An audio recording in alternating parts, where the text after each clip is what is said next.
Sa journey ng ating pag-aaral ay napakalaki ng issue o yung maunawaan natin na lubusan na ang kaharian ng Diyos ay nasa atin na, ang tunay na pagpapala ng Diyos ay nasa atin na. At ito po ay ating nalilinang habang tumatagal na ang usaping physical at spiritual, although ito ay part ng ating buhay at pagkatao, ay lalong nagiging maliwanag na nakikita natin ang malaking pagkakaiba. Alam natin ang dalawang bagay na ito ay kontrolado ng Diyos. Pero habang tumatagal ng ating pag-aaral ayon sa salita ng Diyos ay nauunawaan natin ang nauunawaan at nakikita natin na lahat tayo ay pantay-pantay sa harapan ng Diyos. Ako po'y nagagalak sapagkat kahit anuman minsan yung dumating sa buhay ng isang tao, may time na merong, sabi nga ni Pablo, naranasan ko yung kasaganaan, naranasan ko rin ang parang andun yung kakulangan. Pero ano man daw yung kalalagayan niyang kinaroroonan, ay nandun na yung contentment. Kaya ngayong umaga nakita ko rin sa isang kapatid yung gusto kong marinig natin yung kanyang testimony. Although, kung titingnan mo sa physical aspect ay parang hindi naging maganda yung sitwasyon. Pero makikita natin na andoon sa kanyang pagkatao, nakita ko po sa kanya yung tiyaga, although merong physical na pagsubok, pero nakita ko yung kaligayahan niya na naunawaan niya yung salita ng Diyos at nagbibigay ito ng inspirasyon. Nais kong tawagan sa umagang ito si Brother Fernando Suarez. Okay, salamat po sa Panginoon sa pribilehiyo. Ako'y masaya. Masaya po ako na makapag-share po ng konti po na mga bagay na natutunan ko sa Panginoon. Bagamat noon, marami tayong natututunan pero ngayon, mas masaya po ako dahil mas maliwanag na ngayon yung ating pag-aaral, yung journey po natin sa Gospel of Christ. Napakabuti po ng Diyos.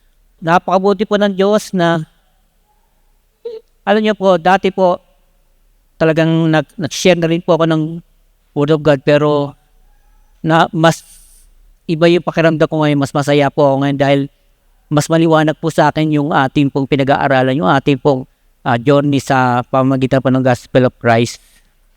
Alam niyo po noon, di ba pag na-born again tayo, may tinatawag tayong spiritual na buhay. Di ba dati, pag na-born again tayo, tapos sasabihin na tayo ay spiritual na tao. Pag ikaw ay laging nagpe-pray, laging nagbabasa po ng Bible, every Sunday sumisimba, diba? Tapos pagka lagi po, dati noon, meron pang pinatawag na prayer and fasting. Lahat po yun, dinadaluhan ko po. Ganun po ako sa Panginoon na gusto ko talagang makapaglingkod sa Kanya.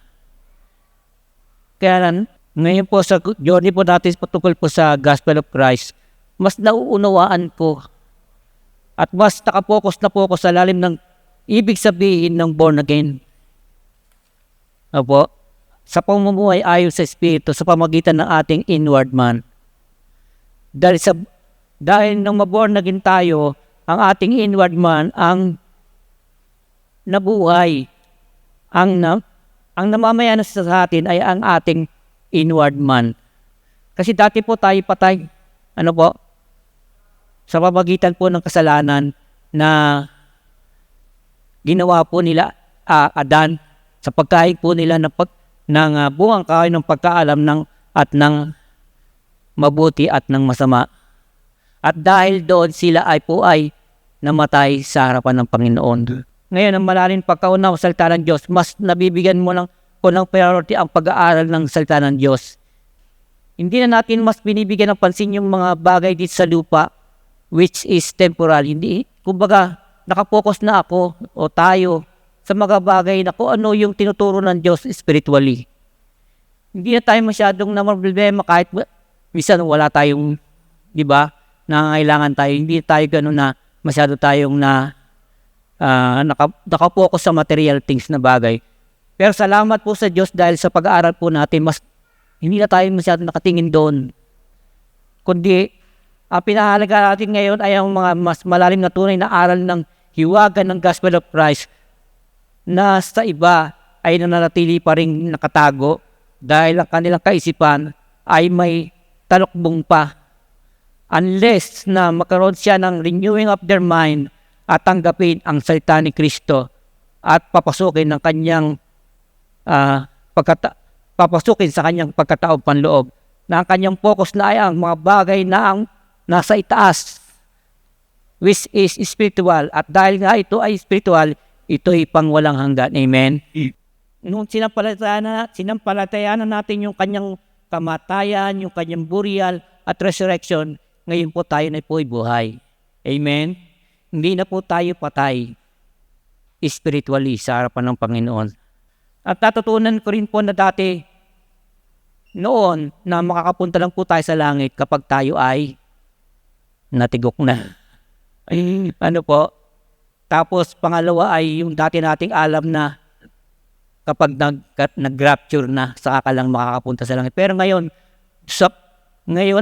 ay nasa langit na tayo kasamang nakaupo ni Kristo. Naniniwala po ba kayo doon? Amen. Sabi po sa Ephesians chapter 2 verse 5 and 6. Ayan po sabi, bagamat tayo mga patay dahil sa ating mga kasalanan, tayo'y binuhay na kalikip ni Kristo sa pamamagitan ng biyaya, kayo'y nangaligtas. Verse 6. At tayo'y ibinangong kalakip niya at pinaipong kasama niya sa sangkalitan. Amen? Yun na po ngayon ang atin pong natutunan na dati po ay hindi natin alam. Ngayon tayo po, bagamat tayo buhay sa ngayon, tayo po ay pinaupo ng kasama ni Kristo sa krus, bagamat tayo buhay. Hindi na po kailangan ng rapture. Ano po? Hindi po aabot sa kamatayan upang mangyari yun. Pero dahil ngayon, sa pananampalataya natin kay Kristo, tayo ay naroon na sa sangkalangitan. Ang ating pong inward man, ang ating pong buhay ay nakay Kristo na. Nakaupo ng kasama ni Kristo sa sangkalangitan. Amen. Sa kalagayan ko ngayon, hindi ko na masyado tinitingnan kung ano itong aking nakikita niyo sa akin sa aking outward man. Hindi na ako masyadong nakapokus dito. Dati po, nung bago po ako mangyari sa akin yung ganito, at hindi pa rin tayo masyado pong nakag-aaral sa journey natin sa Gospel of Christ. Alam niyo po talagang, tanongin niyo po yung asawa ko, yung mga anak ko, napaka-emotional ko po. Parang pag iniisip ko pa nag-iisa ako, parang iniisip ko wala na akong silbi. Kasi sa totoo lang po, hindi na po sa pagmamayabang. Halos, napalating ko po mga anak ko, kasama po ang asawa. Nag-tricycle po ako noon. Naalagaan ko po sila, hinahatid ko sa school. Ako yung namamalansya, ako yung naglalaba, ako po yung namamalengke, ako po yung nagluluto. Ihahatid ko sa school, isusunduin ko sa school. Pero ngayon, nung nangyari sa akin to, parang pagdating doon sa mga bagay sa gawain sa bahay na naglalaba ka, naglilinis ka ng bahay, hindi ko na magawa ngayon dahil sa kalagayan ko. Umiiyak po ako. Kinakaawaan ko yung sarili ko. Pero nagpapasalamat po ako sa Panginoon dahil sa journey natin dito sa pag-aaral natin na ginagawa. Lumakas po yung aking loob. Napatuloy ako na-encourage sa salita ng Panginoon at ngayon iniisip ko, kompleto ako sa harapan ng Panginoon. Amen? Sabi nga po sa 2 Corinthians chapter 4 verse 16, i-plus nga po. Kaya nga hindi kami nangiimagod, bagamat ang aming pagkataong labas ay pahina, ngunit ang aming pagkataong pangloob ay nababago. Amen? Napakabuti ng Diyos kasi dito sa aking physical na nakatatayuan outwardly, hindi ko nakikitang ako ay walang silbi kasi bagamat na ganitong kalagayan ko ay natutunan ko, nag-strive ako sa bahay namin na magawa ko yung mga bagay na pwede kong gawin na hindi ko nagagawa nung bago mangyari sa akin to. Kaya yan, si Mrs. napapagluto niya na ako. Ako na po yung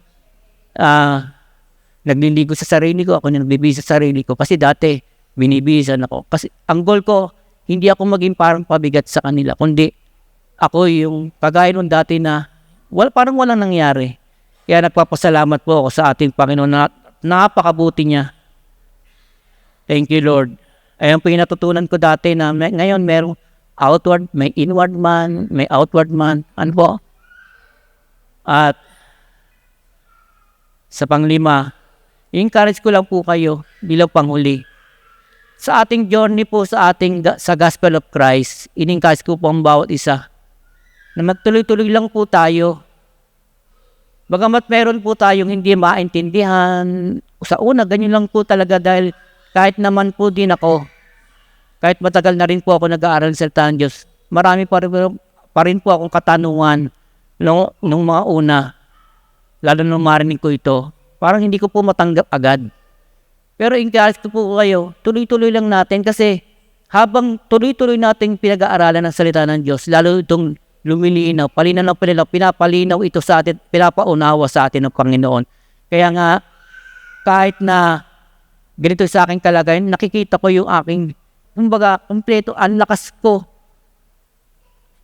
Yun yung nakikita ko. Hindi ko nakikita sarili ko na ganito.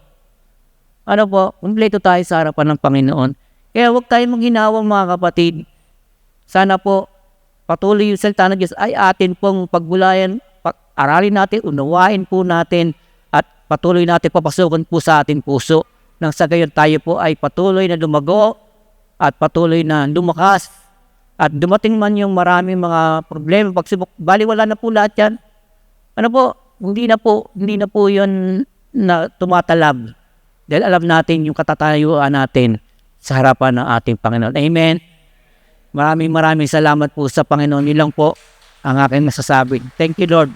Di mo ba napakabuti ng Diyos? Sabi nga ng Philippians chapter 4, starting verse 11, tingnan nga natin yan. Hindi sa sinasabi ko ang tungkol sa kailangan, sapagkat aking natutuhan ang masiyahan sa anumang kalagayang aking hinaroroonan. Yung contentment, pwede parang yung salitang satisfaction. Nung ako'y bagong mananampalataya, malimit ko marinig yun na only Jesus can satisfy. Pag malago ka sa pananampalataya, lalo na ngayong maliwanag sa atin ang Ebanghelyo ng Panginoong Jesucristo, na ang application talaga ng salita ng Diyos ay spiritual. Kahit magpasimula tayo sa pinaka-basic, madidistinguish natin talaga pala ang kung ano yung turuan. Diba? Malinaw na sa pasimula ng katuruan ng Panginoong Jesucristo, nung na-encounter niya si Nicodemo sa John chapter 3, na maliban ang tao'y ipanganak na muli, ay hindi niya makikita ang kaharian ng Diyos. Sapagkat ipinuproklama ng pasimula ng ministry ng Panginoong Yesus, una sa mga Hudyo, ay about sa kingdom.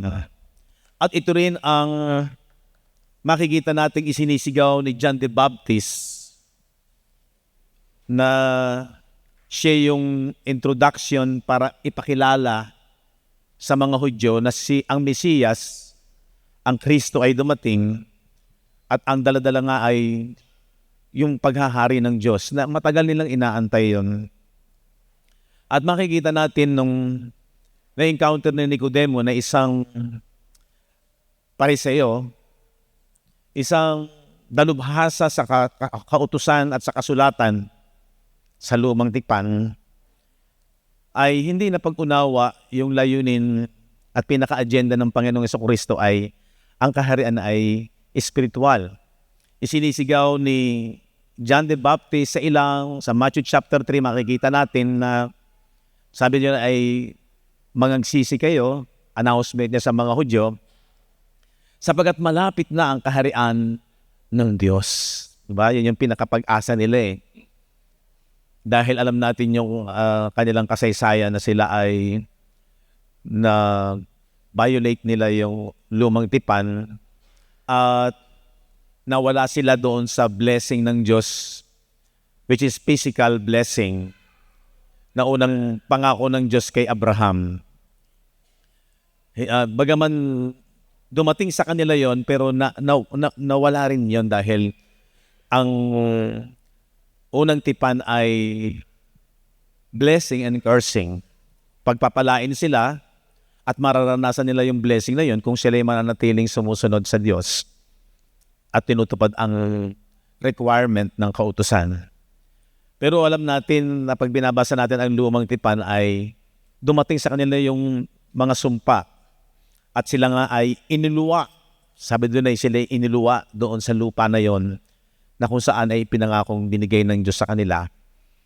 At sila ay naging bihag, una ng Babylonian Empire, sunod-sunod na po yun, Grecian Empire, diba? Hanggang sa dumating yung pinakahuli, yung Roman Empire, at ito ngayon sa panahon ng Panginoong Jesucristo. At dito ipinoroklaman niyang ibabalik niya yung kaharian. Pero ang kaharian na ay makikita natin doon sa pag-encounter ng Panginoon ni Nicodemo sa Panginoong Jesucristo sa John chapter 3 na kinakailangan kayo'y isilang na muli. Maliban ang tao ay ipanganak na muli, sabi doon ay hindi niya makikita ang kaharian ng Diyos. Ang hindi maintindihan, ang pagkaunawa ni Nicodemo, physical. Ang sabi ng Panginoon, ikaw na isang guro, hindi mo naunawaan ang mga bagay na ito. Diba? Ang ipinanganak sa laman, sa physical, ay sa laman. At ang ipinanganak ng espiritu ay espiritu nga. Kung mapapansin ninyo, napakalinaw na ito yung pinaka-agenda ng kaharian ng Diyos na dala-dala ng Panginoong Jesucristo. At hindi nila yung napag-unawa ng lubusan. Makikita rin natin na even yung mga leader ng pananampalataya ng mga Israelita ay taliwas ang kanilang pagkaunawa, diba? Sa ipinapahiwatig ng Panginoon. So makikita natin, huwag ka lang aalis dito kasi mismong sa bibig ng Panginoon nilinaw. Ang ipinanganak sa laman, ang ipinanganak sa espiritu. Huwag kang magtaka, sabi ko, kinakailangan kayo ipanganak na muli at yun ay sa espiritu. At sa ating pag-aaral, in their time, hirap silang maunawaan talaga kasi yung mindset po nila is physical. Pero makikita natin kung talagang tayo mag-aaral at napakalaking tulong yung tayo ay hinimok sa pag-aaral. Even yung sinasabi ng Panginoon na saliksikin ninyo ang kasulatan sa John 5:39 sapagkat iniisip nyo dyan ay meron kayong buhay na walang hanggan. Sabi dyan. At ang mga ito ang siyang nagpapatotoo tungkol sa akin. At malinaw na maraming halos lahat ng hula pinaprophesy, even yung mga ginagawa doon sa physical blessing sa lumang tipan, ipinapakita na yung physical is shadow. Anino? At kapag tayo sa ating panahon ngayon, maintindihan natin na yung physical na ginagawang ritual, seremonyas sa lumang tipan, lahat yun po ay shadow at ang patungkol, ang pinaka-substance doon ay yung aral ng Panginoong Jesucristo o yung doktrina ng Panginoong Jesucristo, which is spiritual. Ang problema, kaya sa mga first century believers ay hindi ba intindihan talaga yon dahil yung mindset nila sanay sa old covenant system which is physical blessing. Di ba? At ang dala ng Panginoon ay spiritual. Kaya nga doon sa Luke 17:20, makikita natin doon, tingnan natin. Anyone is demanded of the Pharisees when the kingdom of God should come. Diba? Kasi pinahayag ni John the Baptist, ipinapahayag din niya about sa kingdom of God. Pero tingnan natin ang sagot ng Panginoon. He answered them and said, the kingdom of God cometh not with observation. Sa Tagalog nga, sumagot siya at sinabi, ang kaharian ng Diyos ay hindi paririto na mapagkikita. So hindi na physical. Tuloy, 21. Ni sabihin man nila, naririto o naririyan. So hindi sa physical, geographical location. Pag sa physical, may lugar na makikita ka. Ang kaharian ng Diyos ay nasa loob ninyo. Dito, malinaw na hindi ka na malilihis doon sa kung ano yung tinutukoy ng Panginoon na kaharian na dala-dala niya. Nasa loob ninyo. Inward. Diba? Kaya, ganun na lamang ang pagkontra ng mga Pariseo kasi sila nakapokus sila sa outward, physical, nakikita. Matthew 23:27.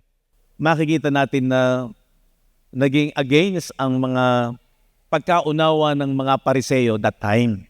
Imagine, sila mga dalubhasa sila sa kasulatan pero mali yung kanilang pagkaunawa. Sabi diyan, saaban ninyo mga eskriba at mga Pariseo, mga mapagpaimbabaw, sapagkat tulad kayo sa mga libingang pinaputi. Pag sinabing libingan, alam natin yung libingan. Di ba? Maganda sa labas. May anyong maganda sa labas. Datapat sa loob ay puno ng mga buto. Pag sinabing buto, walang buhay ng mga patay na tao. Mga buto ng mga patay na tao at ng lahat ng marurumi o karumal-dumal. Ibig sabihin, sila, pinag-iigi nila yung panlabas, outward, yung nakikita. Pero yung hindi nakikita, na mas pinahahalagahan ng Panginoon, yun ay bulok, yun ay patay. Di ba? So, sa ating journey talaga, nagpapasalamat tayo sa Diyos. Kasi alam niyo ang kagandahan nito. Lahat tayo pantay-pantay. Kung ikaw ay titingin sa physical, sa outward, at meron kang mga problema at may diferensya, hahabagin mo sarili mo. Magkakaroon ka ng malaking katanungan, sabihin mo, ako ba'y, meron mga nagsasabi nung nagpaulan ang Diyos ng blessing, hindi nasambot. Hindi ko nasambot or hindi ako naulanan. Kaya tuloy, ang intindi, siya ay parang isinumpa. Pag sa physical ka tumingin. Alam niyo ang kagandahan nito, ang pag-aaral na to, pantay-pantay tayo. Salamat kung maganda ka sa physical, kompleto ka sa physical. Kung meron kang magandang katangian sa physical, salamat. Pero temporal lang yan. Uuwi din yan sa... Kaya yung pagkaintindi natin sa ministry in the spirit at the ministry ng law, doon sa 1 Corinthians chapter 3, makikita mo doon na, oo, may glory ang ministry ng kautusan which is nakapokus sa physical, sa outward. Pero fading, sabi doon ay kumukupas, lumilipas. Di naman natin dinadown ang mga magaganda at hanga tayo. Pag tumingin tayo, kailan lang namatay na si Gloria Romero, no? Ang ganda naman talaga niya. Pag nakita mo yung picture niya, lalo na nung siya ay yung kanyang pagkakabataan pa, grabe. No? Para masabi mo, flawless, walang kapintasan. Pero as time goes on, normal lang makikita mo, nakangalubot, nawawala na yung dating ganda, yung dating yun yung glory ng physical. Is halimbawa ng physical. Malakas, yung mga atleta na hinahangaan natin, si Michael Jordan, talaga namang hinahangaan, pero lumilipas. Kaya pag dito nakapokus ang kagandahang loob ng Diyos, yung kabutihan ng Diyos, kung ito lang ang mauunawaan mo, marami iiyak. Marami hahabagin ang kanilang mga sarili. At ang kagandahan, yung liwanag, yung ilaw ng Panginoon para sa lahat. Ang problema, pag hindi mo minahal ang kanyang kapahayagan ng kanyang mga salita, hindi mo makikita ang liwanag nung kagandahang loob ng Panginoon. Sa Isaiah, chapter 60, verse 1 to 3, makikita natin, ito'y propesiya na darating ang ilaw na magniningning at magliliwanag. Sabi niya, ikaw ay bumangon, sumilang ka, sapagkat ang iyong liwanag ay dumating. at ang kaluwalhatian ng Panginoon ay sumikat sa iyo. Sapagkat narito, tatakpan ng kadiliman ang lupa, at ng salimuot na dilim ang mga bayan. Ngunit ang Panginoon ay sisikat sa iyo at ang kanyang kaluwalhatian ay makikita sa iyo. Di ba napakaganda niya na ipinaprophesy una sa mga Hudyo, yung lupain ng Israel, ay darating nga yung liwanag magniningning. Una, sa lugar nga ito ng Bethlehem nung dumating si Jesus. Di ba? At ang mga bansa ay paroroon sa iyong liwanag. Pati nga, pag sinabing mga bansa, mga Gentiles. Tayo yon. Ang lalong maa-attract sa liwanag at ang lalong makikita natin sa kasaysayan ng Biblia, ang nakaunawa ng liwanag na ito ay ang mga hentil. Tayong mga hentil. At ang mga bansa ay paroroon sa iyong liwanag at ang mga hari sa ningning ng iyong sikat. Ha? Alam natin na yung mga lahi ngayon ng anak ng Diyos, sila yung chosen generation, a royal priesthood, di ba? A holy nation, a peculiar people. Yung ating a royal priesthood, may at kasama yung kingly na lahi. Ang mga Kristiyano po yon. Bakit? Meron tayong crown. Crown of life. Ang corona dyan, hindi yan literal na corona. Crown of life, nagliliwanag sa ulo mo yung magandang balita na dinala ng Panginoon. Tingnan natin, balik natin yung Isaiah. Tingnan natin sa King James Version. Arise, shine, for thy light is come, and the glory of the Lord. Di ba kanta yan? Sabi ko nga sa muse, kaya lang nahuli ako eh. Sabi ko, awitin nga natin yung Arise, shine, for the light has come. The glory of the Lord is risen. The glory of the Lord has come. Di ba? Kanta tayo ng kanta noon, ano? Ang problema, marami sa buhay ng mga Kristiyano, physical na liwanag ang pagkaintindi. Ano yung liwanag na yan? Kasi, nung dumating si Jesus, sabi niya, I am the light of the world. Ang sabi nga ng Job chapter 1, di ba? Verse 4. In Him was light. Doon sa verbos, kay Kristo. And the light was the light of man. Nasa Kanya ang buhay. Ano ba yung buhay na daladala ng Panginoon? Ang galing nga nung ating journey, unti-unti natin hindi na tayo nahihirapan sa interpretation eh. In Him was light, and the light was the light of man. Ano yun? Yun bang pagkaunawa natin dati, yung buhay mo, magiging maliwanag, magiging maayos, kaganda buhay mo dito sa physical? Hindi naman yun eh. Pangalawang bagay lang yun eh. Sa totoo lang, pag pumunta ka sa John 6:63, makiintindihan mo kung ano yung light na naging liwanag. It is the Spirit that quickeneth. The flesh profiteth nothing. Hindi pang physical yan. The words, ayun. Yung sinalita ni Jesus about sa kingdom. Yung ipinangangaral niya patungkol sa kaharian ng Diyos, which is spiritual. Na sinabi niya kay Nicodemus, kinakailangan kayo ipanganak na muli. Saan? Sa Espiritu at hindi sa laman. The words that I speak unto you, they are spirit and they are life. So malinaw na yung salita na iniwan at natala dito sa Bible natin, na minsan hindi napahahalagahan ng marami at naniniglik at kinatatamaran ng marami, ito yung magbibigay ng buhay at liwanag sa iyong isipan. Why? Bakit? Doon sa ating mga pag-aaral, unti-unti kahit paulit-ulit, makukuha mo na ang nagdilim na nagbuhat sa kasalanan ay walang iba kung hindi yung isip ng tao. Kasi yung isip ng tao ang nakurap. Tingnan ninyo. Ephesians chapter 4 verse 18. Kaya magiging ano yung liwanag na daladala ng Panginoon na inihula? having the understanding darkened. Yun daw pangunawa ang nagdilim na nagpasimula kay Eva at kay Adan. Having the understanding darkened, being alienated, nahiwalay. Saan? From the light of God. Saan ang gagaling yung light? Sa salita. It is the Spirit that quickeneth. Diba? The words that I speak unto you, they are spirit and they are light. Diba?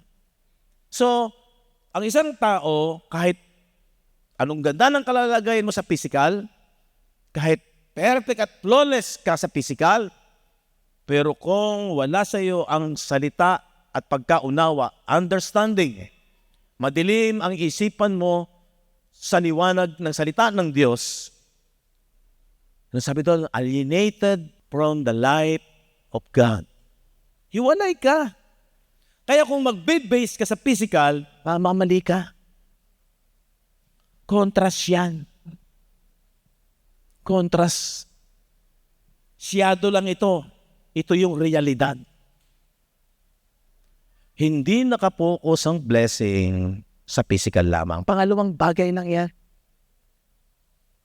Alienated from the life of God through the ignorance. Kasi ini-ignore nila yung mas mahalaga. Na ang buhay ng Diyos nasa kanyang salita, spirit. Pinagalan natin na ang spirit is pneuma, air. Travel yung words through air na pag narinig mo, nauunawaan ng iyong spirit. Tinatanggap. Kaya ang communication, it is yung spirit, yung ating mind ang tumatanggap at doon naliliwanagan yung ating pangunawa. At doon nagpapasimula yung pananampalataya. Okay? Balik natin. Ignorance that is in them because of the blindness. Di ba yung bulag? Wala kang nakikitang liwanag. Tama po ba? Yung bulag, walang nakikitang liwanag. Pero ang blind dito is yung connection ng heart at ng mind. Because of the blindness of their heart, their understanding darkened. Kasi, yung sinalita ng Diyos na huwag niyong kakanin yan, sa oras na kanin niyo yan, at ang word na it, as time goes on, malinaw sa atin, hindi yung literal. Ang ibig sabihin nung it, tinanggap ng iyong isipan. Di ba? Ang kumain ng aking laman at uminom ng aking dugo. Hindi maintindihan ng mga Hudyo, nakausap niya. Kaya sabi ng mga apostol, naku po, matigas ang pananalitang ito. Pag sinabing matigas, hindi kayang i-absorb. Because yung mindset nila, hindi spiritual. Kaya tama yung sinasabi ng 1 Corinthians 2:14. Ngunit ang taong ayon sa laman, karnal, physical lang ang nauunawaan, ay hindi tumatanggap ng mga bagay ng Espiritu ng Diyos. Sapagkat ito'y kamangmangan sa Kanya. At hindi niya nauunawa, sapagkat ang mga iyon ay nasisiyasat o sinisiyasat ayon sa Espiritu. Linaw niyan. Kapag ang isang tao, ang observation niya palagi at ang interpretation niya palagi at ang pagkaunawa niya palagi, physical, ang salita ng Diyos ay spiritual, hindi magkakasundo. Hindi maintindihan. Magiging, yun ang sinasabi na hard, matigas sa kanya. Hindi niya kayang i-absorb yung mga bagay na spiritual. Kaya makikita niyo yung crisis sa isang tao, kailangan mag-transform, mag-shift yung kanyang mind. Mula sa carnal mind, given na yung carnal. Kita mo, nararamdaman mo, naobserbahan mo, nahahawakan mo. To see is to believe. Madaling ma-absorb ng mind niya yun. Pero pag mga bagay na pang-spiritual, hindi niya maintindihan yun. Hindi siya sanay doon. Kaya nung nagsalita ang Panginoon, in their time, tayo pwede na nating maintindihan Nung sinabi niya na ang kumain ng aking laman at uminom ng aking dugo, pagaman mamamatay, may buhay na walang hanggan. Hindi niya na naintindihan yan. Marami, sabi doon, ang tumalikod. Nung una, sumusunod lamang sila kay Jesus dahil sa physical blessing. Alam niyo, ginagamit ng Panginoon yun, yung signs and wonders. Pero ang pinaka-focus ng Panginoon, pag nakita nila at nagtiwala sila sa Panginoon na sa Diyos nga siya galing, at siya nga yung Mesiyas, anuman ang kanyang sabihin, maniniwala na sila. Yun ang purpose ng signs and wonders. Nagpakain siya, nagmultiply siya ng mga tinapay at isda para lamang mahimok niya na yung kanyang lahat ng sasabihin, kasi nga, the word that I speak unto you, they are spirit and they are life.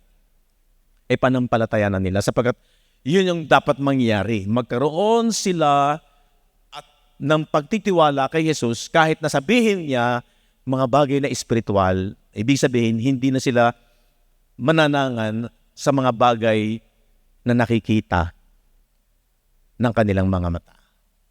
Kaya piniliwanag niya na ang kanyang kaharian hindi sa nakikita ng mata, kung hindi ito ay spiritual. Amen? Diba? Ganun kabuti ang Diyos. Hindi pwedeng hindi mauunawaan ito. Kung handa ka lamang talaga na magkaroon ka ng interest at handa mo, sa umpisa, sakit ang ulo mo. Ang hirap intindihin. Pero pag ikaw ay matyaga, pag ikaw ay talagang may interest, lalapit ka, magpapatuloy ka, ipapaunawa. Hindi titinan ng Panginoon, professional ka ba? Mataas ba ang IQ mo? Ang karunungan ng sanglibutang ito, kontras, kamangmangan sa Diyos. At ang karunungan ng Diyos, kamangmangan sa mga karnal lamang ang knowledge. Kaya hindi mo pwedeng i-apply yung pamamaraan ng laman sa spiritual. Napakalaking diferensya to. Napakalaki pagkakaiba.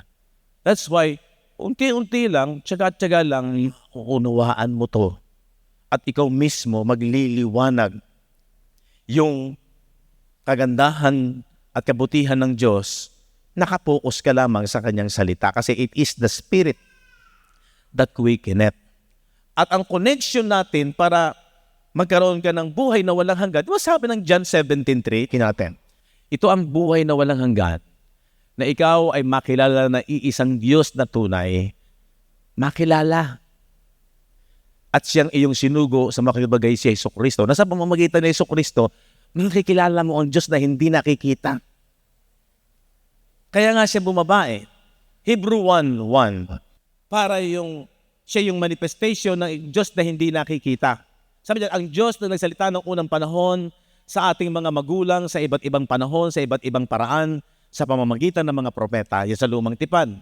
Ano sabi ng verse 2? Ay nagsalita sa atin sa mga huling araw na ito sa pamamagitan ng kanyang anak, na siyang itinalaga na tagapagmana ng lahat ng mga bagay na sa pamamagitan ng mga niya'y ginawa ang sanglibutan. O diba? Ang layunin para lalong makilala ang Diyos. Inabot yung kahinaan ng tao. Kaya nagkatawang laman para mismo una sa mga Hudyo, personal siyang pwede naman silang magtanong Ako, naniniwala ako talaga pagka ikaw ay matanong, kaya nga yung mga alagad, lumalapit Panginoon, ipaliwanag mo sa amin ang talinghaga na to. Actually, yung talinghaga, the best na strategy ng isang magaling na guro, kumukuha ka ng illustration. At ang ginagawa nga ng Panginoon, kumukuha siya, ginagawa niyang illustration, inaabot niya yung isipang hirap sa pangunawa ng mga tao that time. Kukuha siya ng mga bagay na narito sa lupa, pero iaano niya yan, ipipicture niya yan patungkol sa panlangit. Yung binhi ay salita ng Diyos. Diba? Binhi nahasig sa daan, saglit lang naniwala, nagalak, pero natuka agad ng kaaway. Ano ba ang kaaway? Yung laman, yung carnal knowledge. Yun naman yung nakaaway. Galatians 5. Sinasabi ko nga magsilakad kayo ayon sa Espiritu at hindi nyo gagawin ang mga pita ng laman. Carnal knowledge yan. 17. Sapagkat ang laman ay nagnanasa laban sa Espiritu. maging sa kaalaman, magkalaban yan. Sapagkat ang mga ito'y nagkakalaban upang huwag ninyong gawin ang mga bagay na inyong ibigin. Contrary one to the other. Diba? So, malinaw na dapat, kaya nga is, ipinahayag niya na, you must be born in the Spirit. Ang ipinanganak sa flesh, sa flesh. Ang ipinanganak sa Spirit, sa Spirit. Anong paraan para ipanganak ang isang tao sa Spirit? Salita. Lalo na about sa pagkaunawa natin na ang pinakasentro ng kanyang salita, walang iba kung hindi itong ginawa niya sa krus. Itong gospel. Tingnan natin. 1 Corinthians 4:15. Sapagkat bagaman magkakaroon kayo na 10,000 mga guro kay Kristo, wala nga kayong maraming mga ama sapagkat kay Kristo Jesus, ipinanganak ko kayo. Agawin ko to para wag niyo malimutan. Paano ba tayo pinanganak? Ano ba yung talagang tunay na born again? Ipinanganak ko kayo saan? Sa pamamagitan ng Ebanghelyo. Ayan. Ito yung dapat magliwanag. Bakit? Tingnan nyo 2 Corinthians 4:3-4. At kung, conditional yan, kung ang aming ebanghelyo ay natatalukbungan, hindi nagliliwanag, hindi nag-shine, arise, shine, for the light has come. Si Jesus ang ilaw. Ito yung ilaw na dinagawa ni Jesus para alisin tayo sa kadiliman. Kung ang aming ebanghelyo ay natatalukbungan pa, ibig sabihin, hindi maliwanag. Ayun, ay may talukbong sa mga napapahamak. Alam nyo, binabasa ko ito, napakaganda nito 2 Corinthians chapter 4. At kinakailangan, pag binabasa mo yan, para lalong maging maliwanag sa iyo, para huwag kang ma-out of context, mababasa mo rin yung chapter 3. Di ba? Kasi doon sa chapter 3, ang topic ni Pablo, ministry in the Spirit versus ministry of the law of Moses, which is flesh. Na fading, yung glory ay fading. Pag binasa mo yung chapter 3, ha? Okay, basahin natin yung ibang parte ng chapter 3. Sa amin naman, ay nagpapaging sapat na mga ministro ng bagong tipan. Ano yung ministry ng bagong tipan?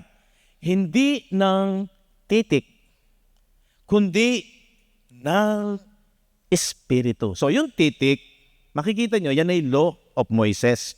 Na sa amin ay nagpapaging sapat ng mga ministro ng bagong tipan, hindi ng titik, kung hindi ng Espiritu. Sapagkat ang titik ay pumapatay. So ano yung titik na pumapatay? Ministry of death. That is the law. Kasi ang law of Moises, law of sin and death. At yung law ng pangkalahatan, yung kinain ni Eva at ni Adan sa Genesis, yung knowledge of good and evil, yun yung law of sin and death. Na sa oras na kanin nyo yan, mamamatay kayo. In the day that you eat. So, ang namatay sa tao, spirit, yung inward man.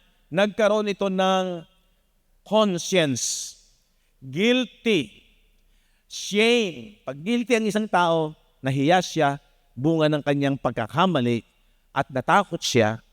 Di ba, natakot sila sa Diyos at napahiya sila. At yung nakedness nila, yung pinag-aaral natin last Sunday, yung kahubaran nila, ay gumawa sila ng paraan sa pamamagitan ng dahon ng igos, kinover nila, sabi ng ating pinag-aralan, apron, sistema ng religious system, dahil hindi kumpleto yung pagkaka-cover. Diba? Pero ang Diyos gumawa ng paraan para ma-cover yon nung nagpatay siya ng hayop at kinover ng balat ng hayop, yung kahubaran ni Eva at ni Adan. Diba? Ang unang nakurap, pag ating pinag-aralan ng lubusan, is yung mind. Kasi nagkaroon yun ng conscience. Pag pinag-aralan natin yung mga ilang talata sa Bible about sa conscience, yung Titus 1:15, sa malinis, ang lahat ng mga bagay ay malinis. datapot sa nangahawa at di nagsisampalataya, yung mga hindi sumampalataya kay Kristo, ay walang anumang malinis. Kasi laging laman ng kanilang isipan, kautusan. Lagi silang sin conscious. Di ba? Kundi pati na ang kanilang pag-iisip at ang kanilang budhi, conscience, ay pawang defiled, nahawa, contaminated. Yan ang isipan ng isang taong hindi nanampalataya sa ginawa ni Kristo. No? Pero pag ikaw ay naintindihan mo yung liwanag ng gospel, alam mo na yung iyong espiritu ay matuwid na, malinis na, at circumcised na sa kasalanan, the body of sin, hiwalay na, which ilan beses yung ating pinag-aaralan. At sabi ko nga, kahit ulit-ulitin natin ito, ulit-ulitin mo, para lalo magliwanag. Kasi ang pinaka-focus dito, magliwanag. Di ba sabi no 2 Corinthians 4:3-4, if our gospel be hid, kung ang aming ebanghelyo ay hindi maliwanag, it is hid to them that are lost. At pag tunuloy mo yan, verse 4, in whom the God of this world, sino yung God of this world? Mamaya, makukuha natin kung sino yung God of this world. Had blinded the minds. Diba? Laging ang focus ng gospel is mind, spirit. At ito yung nagdilim, na-corrupt from Eve, Adam and Eve. Nagkaroon sila ng conscience. Diba? Budhi na konsensya. Gawa ng alam nila na sila ay nag-disobey. Na-violate nila yung instruction, salita ng Diyos.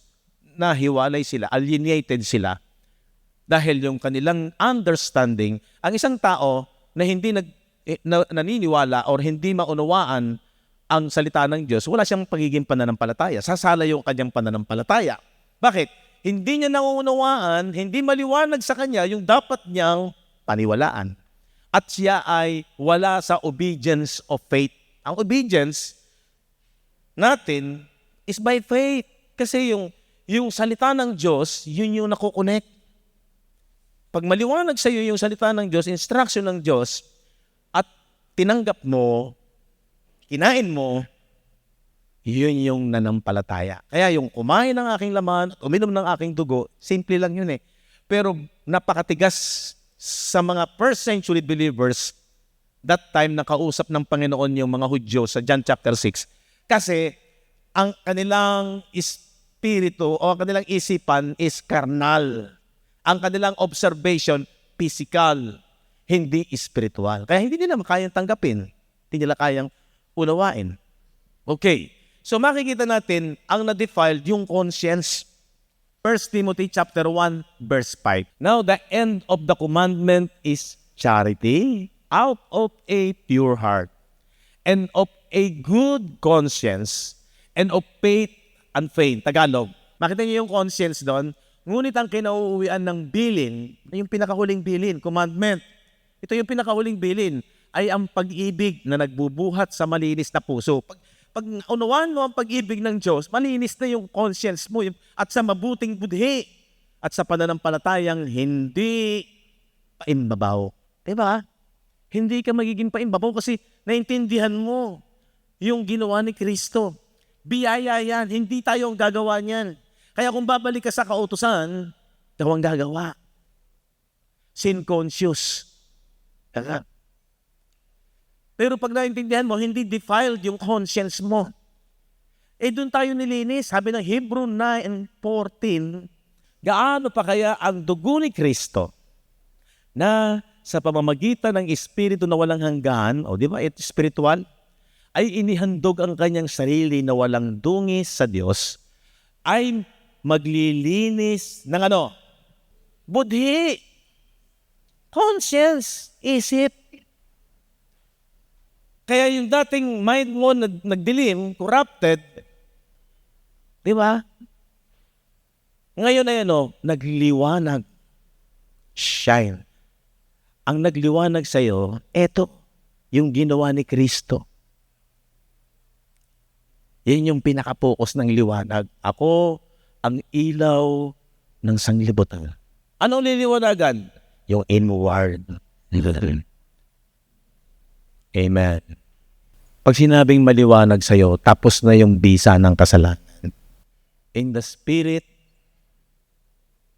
mananagumpay ka na, overcomer ka na, para kang si Mami Dionisia.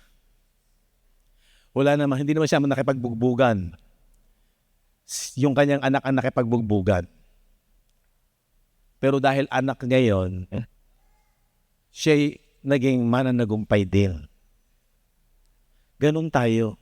Hindi naman tayo ang binugbog.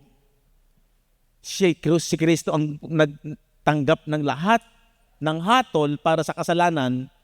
So wala ng double jeopardy. Pag sinabing wala ng double jeopardy, tapos na, wala nang hahatulan. Yung condemnation at paghatol sa kasalanan natapos nung AD 30, Romans 8:3. Ulitin natin to para lalo maging maliwanag. Sapagkat ang hindi magawa ng kautusan, ng law, yung ministry of the flesh, yung ministry ni Moises, yung letter kills, ang titik ay pumapatay, na mahina sa pamamagitan ng laman, dahil nga yun ang problema ng tao, meron siyang sin in the flesh. Yun ang problema. Kaya hindi makasunod dahil mayroong kahinaan sa laman. Ano solusyon? Sa pagsusugo ng Diyos sa kanyang sariling anak na nag-anyong lamang sa larin, yun, kinuha niya yung sin in the flesh sa kanyang body. Dahil sa kasalanan, ano sabi? Hinatulan ng Diyos sa laman. Sa laman nino? Ni Christ ang kasalanan. Doon, tapos na yung kasalanan. Bakit? Kinondemned na doon sa krus eh. Amen? Amen po ba? Hinatulan na eh. Tapos na. Ngayon, kung tatanggapin mo yan sa iyong isipan, maliwanag, tapos na. Yung iyong espiritu, yung iyong inward man, saved na from death. Saved na sa kasalanan. Hindi na pwedeng madumihan. Hindi na pwedeng magdilim. Tingnan niyo yung Colossians 1:13.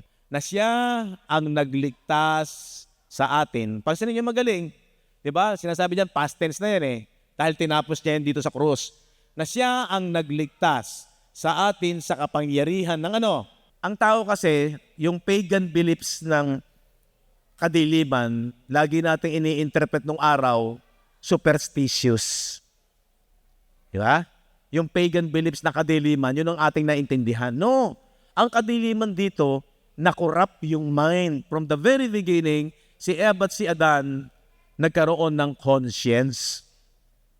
Di ba?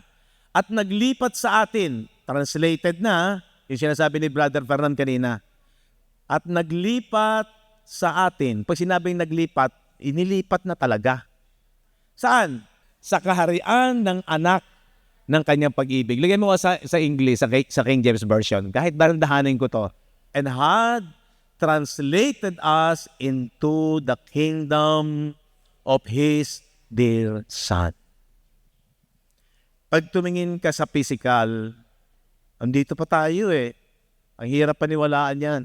Huwag mong tingnan ng physical. Ang tingnan mo in the spirit. Yung ating espiritu, hindi na pwedeng pagharian ng kadiliman. Kasi delivered na. At ito po ay nasa paghahari na ni Kristo. Kaya relate, connect, Ephesians 2:5 and 6, yung sinabi ni Brother Fernan, and had raised us up together. Rapture, rapture. And had raised us up together. Past tense na po ba? Past tense. Kailan nangyari? Dito, after the cross. And had raised us up together and made us sit together in heavenly places in Christ Jesus. Maniniwala ba kayo o hindi? Yan ang substance in the spirit. Ito illusion. Ito illusion, shadow. Pero ang substance, contrast nga eh. Di ba? Ang hirap intindihan pag ginamit mo yung carnal thinking, carnal knowledge mo eh. Hindi ka maniniwala eh. Pero dahil sinalita ng ginawa ni Kristo sa krus ng Kalbaryo, faith cometh by hearing, and hearing by the word of Christ. Ito yung word of Christ. Ito yung doctrine of Christ. Pag ito ang maliwanag sa iyo, hindi na hid, wala nang talukbong. Pero pagka meron ka pang mga, hindi naman po masamang magtanong kasi nga, yung mga apostol, tanong ng tanong. Ang problema, yung kaaway, tanong din ng tanong. Sino yung kaaway? Yung mga Pariseo. Pero anong klaseng tanong? Gustong hiyain si Kristo. Di ba? Yung tanong nila, para bagsak si Kristo. Para hiyain si Kristo. Yan ang hindi magandang tanong. Pero ang tanong ng mga apostol, gusto kasi nila talagang maunawaan. Diba? Tingnan niyo, sabi ni Jesus, tumingin man sila, hindi nila maunawa. Makinig man sila, hindi nila maintindihan. Tumingin, hindi nila makikita. Makinig, hindi nila maunawaan. Bakit? Kasi hindi naman talaga sila nananampalataya kay Kristo eh. Spiritual kasi. Ang kanila mindset, physical. Kaya, from the very basic, ang ipinanganak sa laman, ibang bagay yan. Ang ipinanganak sa espiritu, sa espiritu. Hindi ka na maliligaw. Huwag mong i-interpret. Alam niyo po, nagpapasalamat tayo sa Diyos. Gusto ko ito lalong maipaunawan na maipunawa. Pag ang application mo na ang Diyos ay gumagawa sa iyo ay pang-physical lang, maliligaw ka, sasala ka. Hindi ka naliliwanagan ni Kristo. Si Kristo ay ilaw. Si Kristo ay nagliwanag sa pamamagitan ng Ebanghelyo. 2 Corinthians chapter 3, 6 and 7. Datapot ang Espiritu ay nagbibigay ng bubuhay. Ang titik ay pumapatay. So yung ministry ng kautusan ni Moises, letter, pumapatay. Pero yung ministry ng Spirit about sa gospel of Christ, nagbibigay ng buhay. Verse 7, ngunit kung ang pangangasiwa ng kamatayan, so yung ministry of death, law of Moises, na nasusulat at nauukit sa mga bato, lalo na maliwanag, ay nangyaring may kaluwalhatian, may glory. Sabi ko nga kanina, yung flesh, physical, may glory yan, pero fading, lumilipas. Sabi diyan, ano pat ang mga anak ni Israel ay hindi makatitig sa mukha ni Moises dahil sa kaluwalhatian ng kanyang mukha. Nang kaluwalhatian ito, lumilipas. Fade. So, paanong hindi lalong magkakaroon ng kaluwalhatian ang pangangasiwa ng Espiritu? So, comparison na yung pangako ng law of Moises, yung Old Covenant system, is physical. Fading, natatapos, nawawala. Pero yung ministry ng Spirit ay walang hanggan. Makinig kayo magaling. Pag ginamit mo yung spiritual na pag-iisip, mas maganda ang spiritual. Pero pag nakapokus ka lamang sa mga physical blessing, hahanapin mo palagi ang kaligayahan mo. Laging sa physical. Ang enjoyment mo, palaging sa physical. Pag ikaw ay sa spiritual, mas mataas ang level ng blessing sa spiritual. Kasi sabi doon verse 8, paano hindi lalong magkakaroon ng kaluwalhatian ang pangangasiwa ng Espiritu? Doon tayo. Verse 14. Datapwat ang kanilang mga pag-iisip. Pansinin niyo po ito, yung pag-iisip nung nasa ministry of the law, which is law of sin and death. Verse 14, datapwat ang kanilang mga pag-iisip ay nagsitigas. Yung manatili ka sa law ng sin and death, yan po ay patitigasin ng puso mo sa espiritual. Hindi mo mauunawaan yung mga bagay na espiritual. Sapagkat hanggang sa araw na ito, pagka binabasa ang matandang tipan, Ibig sabihin, nung panahon na yon, pag lagi nakadepende sila doon sa pamamaraan ng lumang tipan, ay dala-dala na ng Panginoon ay bagong tipan, ang talukbong, pansinin niyo yung talukbong, veil. Ang talukbong ding iyon ay nananatili na hindi itinataas. Ibig sabihin, nakatakip sa kanilang paningin.